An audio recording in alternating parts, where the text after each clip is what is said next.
Sammy was a hot-tempered man inclined to violence when it came to sorting out problems with others. The villagers avoided any confrontations with him that might ignite his fury. Although he needed little, if any, to be angry with them. Sami had a cock, which he loved. Not because he had an affinity to animals or birds, but because it had become a public nuisance.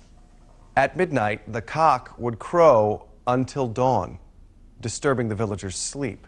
In the morning, its favorite hobby was pursuing local hens to satisfy its physical needs. This greatly annoyed the villagers as they cared more for the honor of their hens than that of their own daughters, violated by Sami.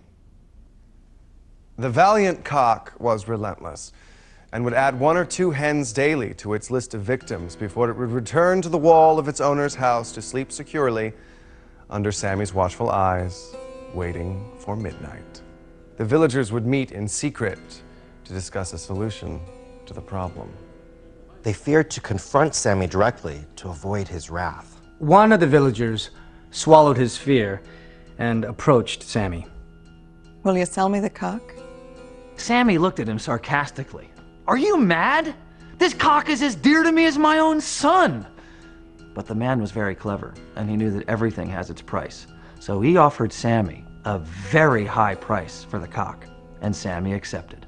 The jubilant man took the much-hated cock and hurried home to slay and cook it. He would invite all the village men to join in. And gladly devour the flesh of the beast that had subjected them to so much torture.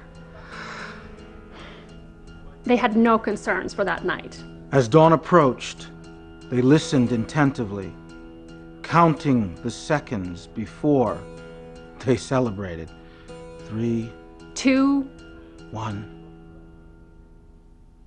There was wonderful silence for a moment. Then it was broken by a cock crow. Then another, and another. It seemed that there were cock crows coming from all directions. Now that morning, the villagers discovered that tens of their hens had been violated by many cocks. Now when Sami saw this, he laughed at them. They asked him, where had all the cocks come from? And Sami, still enjoying his laugh, said, Well, they're mine, of course. But we didn't know about the others. Well, that's your problem. They've been living all along in the back of my house in the garden. But why did we never hear the others? Well, they were always afraid to come out.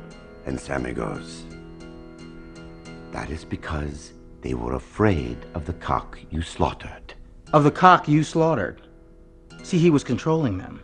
He was controlling them. And then he left them in open-mouthed perplexity and went off looking for a girl to seduce. Or at least to rape.